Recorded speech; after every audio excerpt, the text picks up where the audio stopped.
नमस्कार प्रिय विद्यार्थियों, मैं डॉक्टर विपिन कुमार बगड़िया, सहायक आचार्य आर्थिक प्रशासन एवं वित्तीय प्रबंध विभाग, राजकीय स्नातकोत्तर महाविद्यालय हिंडौन सिटी।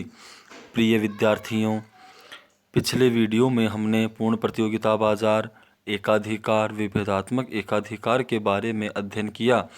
आज के इस वीडियो में हम अपूर्ण प्रतियोगिता या एकाधिकारात्मक प्रतियोगिता के बारे में अध्ययन करेंगे।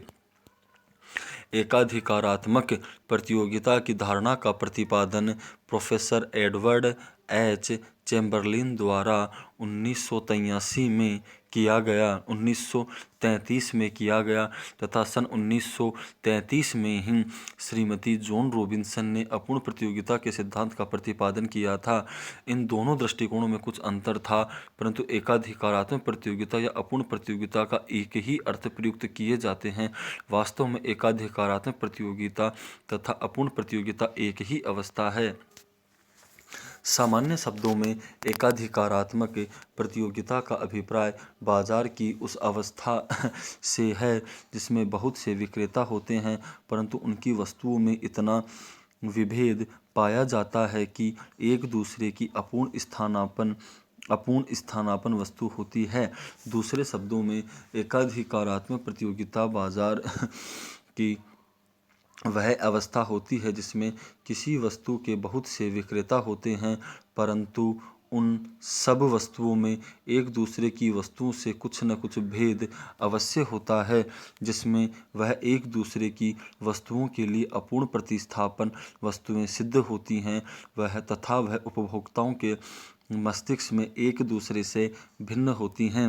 विद्यार्थियों, यहाँ ध्यान देने योग्य बात यह है कि जहाँ पूर्ण प्रतियोगिता बाजार में समरूप वस्तुओं का उत्पादन किया जाता था, वहीं अपूर्ण एकाधिकार के अंतर्गत यूनिक वस्तु का उत्पादन किया जाता था। वहीं अपूर्ण प्रतियोगिता के अंतर्गत अनेक फर्मों द्वारा उत्पादित वस्तुओं में कुछ न कुछ अंतर होता है, इसलिए वस्तुएं एक दूसरे की समरूप न होकर निकट स्थानापन्न वस्तुओं की तरह होती हैं।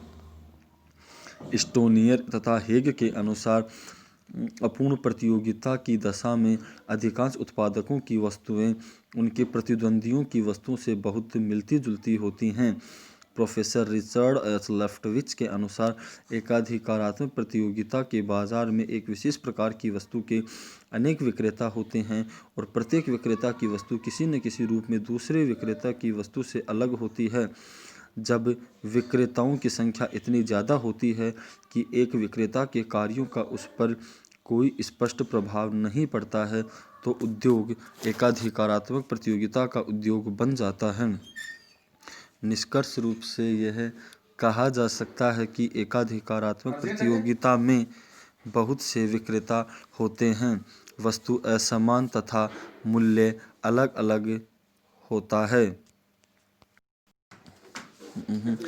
निष्कर्ष रूप से यह कहा जा सकता है कि एकाधिकारात्मक प्रतियोगिता में बहुत से विक्रेता होते हैं, वस्तु असमान तथा मूल्य अलग अलग होता है और फर्मों का प्रवेश एवं बहिर्गमन स्वतंत्र रूप से होता है तथा विक्रेता द्वारा ग्राहकों को विशिष्ट सुविधाएं प्रदान की जाती हैं और संपूर्ण बाजार में प्रतिस्पर्धा पाई जाती है। उदाहरण स्वरूप विभिन्न ब्रांड के साबुन अपूर्ण प्रतियोगिता बाजार के उदाहरण हैं। इस बाजार की प्रमुख विशेषताएं इस प्रकार हैं: बहुत से विक्रेता, वस्तु विभेदीकरण, फर्मों का स्वतंत्र प्रवेश तथा बहिर्गमन, फर्म का लोचदार मांग वक्र, उपभोक्ताओं की प्राथमिकताओं में अंतर, विक्रेता द्वारा ग्राहकों को विशिष्ट सुविधाएं, गैर मूल्य प्रतिस्पर्धा। यहाँ विक्रेता को यह पता है कि कीमत प्रतियोगिता में किसी को फायदा होने वाला नहीं है, इसलिए यहाँ गैर कीमत प्रतियोगिता पाई जाती है, जैसे वस्तु का किस्तों में भुगतान जैसी अनेक प्रकार की सुविधाएं दी जाती हैं। अपूर्ण प्रतियोगिता के अंतर्गत मूल्य एवं उत्पादन निर्धारण। अपूर्ण प्रतियोगिता में फर्म मूल्य एवं उत्पादन का निर्धारण बाजार की अन्य स्थितियों की तरह से करती है। अल्पकाल इतना कम समय होता है जिसमें फर्म अपने संयंत्र के आधार को परिवर्तित नहीं कर सकती तथा न ही नई फर्में प्रवेश कर सकती हैं। अल्पकाल में एकाधिकारी प्रतियोगिता में एक फर्म को असामान्य लाभ, सामान्य लाभ तथा हानि वहन करती हुई हो सकती है। इन तीनों ही स्थितियों को यहाँ रेखा चित्रों के माध्यम से समझाया गया है। अल्पकाल में यदि बाजार की स्थिति फर्म के अनुकूल है अर्थात वस्तु का मूल्य वस्तु की औसत लागत से अधिक होता है तो फर्म को असामान्य लाभ होता है। यदि अल्पकाल में वस्तु का मूल्य न तो फर्म के लिए अनुकूल और न ही प्रतिकूल हो तो फर्म साम्य की स्थिति में सामान्य लाभ अर्थात न लाभ न हानि की स्थिति में रहती है। अर्थात सामान्य बिंदु पर AR बराबर AC की स्थिति में होती है। इस स्थिति में लागत एवं आगम बराबर होते हैं। यदि अल्पकाल में फर्म मूल्य के प्रतिकूल है तो साम्य अवस्था में फर्म की औसत लागत फर्म की औसत आय से अधिक होती है तो फर्म को हानि उठानी पड़ती है अर्थात लागतें अधिक होती हैं और आगम कम होता है तो उस स्थिति में फर्म को हानि होती है। दीर्घकाल में एकाधिकारात्मक प्रतियोगिता के अंतर्गत मूल्य एवं उत्पादन निर्धारण।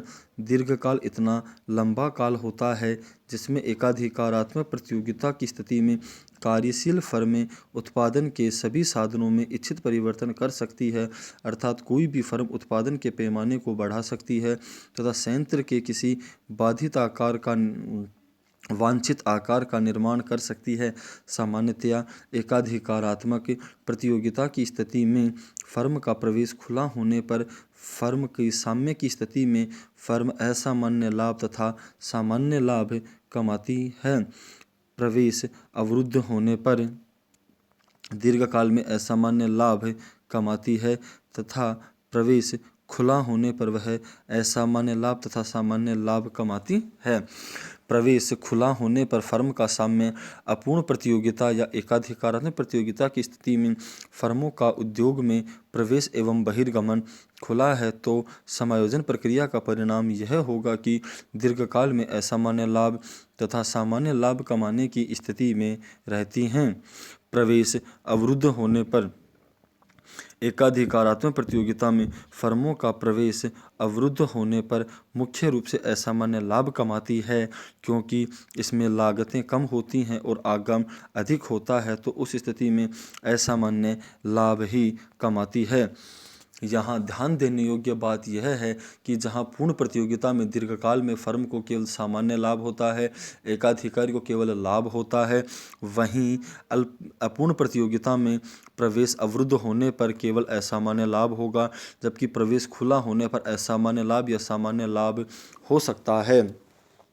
क्योंकि यहाँ फर्मों का प्रवेश तथा बहिर्गमन स्वतंत्र है इसलिए नई फर्में बाजार में प्रवेश कर जाती है जिससे वस्तु की पूर्ति बढ़ जाती है और वस्तु की कीमत पर दबाव बढ़ने के कारण वस्तु की कीमत कम हो जाती है और वस्तु की कीमत के कम होने के कारण AR बराबर AC हो जाते हैं और असामान्य लाभ बदलकर सामान्य लाभ हो जाता है। प्रिय विद्यार्थियों, मैंने आपको यह बताया था कि वस्तुएं समरूप होने के कारण पूर्ण प्रतियोगिता में फर्मों के योग को उद्योग कहा जाता है। वहीं एकाधिकार के अंतर्गत फर्म और उद्योग एक दूसरे के पर्यायवाची होते हैं जबकि अपूर्ण प्रतियोगिता के अंतर्गत वस्तुओं में थोड़ा विभेद होने के कारण फर्मों के योग को फर्मों का समूह कहा जाता है न कि उद्योग। विद्यार्थियों, आज के इस वीडियो में हमने अपूर्ण प्रतियोगिता बाजार के विशेषताओं को जाना, उसकी परिभाषाओं को जाना, साथ ही साथ अपूर्ण प्रतियोगिता और एकाधिकारात्मक प्रतियोगिताओं के बारे में जाना कि इसे चैम्बरलिन और जॉन रॉबिन्सन 1933 में प्रकाशित किया था। इस प्रकार बाजार के हमने पूर्ण प्रतियोगिता बाजार, एकाधिकार, विभेदात्मक एकाधिकार तथा अपूर्ण प्रतियोगिता बाजार के बारे में अध्ययन कर चुके हैं। आगे के वीडियो में हम पूर्ण प्रतियोगिता बाजार और अपूर्ण प्रतियोगिता बाजार में क्या अंतर है उसे देखेंगे, जबकि अपूर्ण प्रतियोगिता बाजार के ही दो अन्य रूपों जिन्हें द्वैधाधिकार डुओपोली तथा अल्पाधिकार ओलिगोपोली कहा जाता है के बारे में अध्ययन करेंगे। चूँकि अल्पाधिकार और द्वैधाधिकार का अध्ययन हम अलग से करना विद्यार्थियों आपके लिए फायदेमंद होगा, इसलिए मैं इन दोनों ही टॉपिकों को अलग से करवाऊंगा। द्वैधाधिकार और अल्पाधिकार हो जाने के बाद हमारा बाजार का टॉपिक पूरा हो जाएगा। इसके बाद हम उत्पादन के साधनों का विस्तार से अध्ययन करेंगे। धन्यवाद विद्यार्थियों।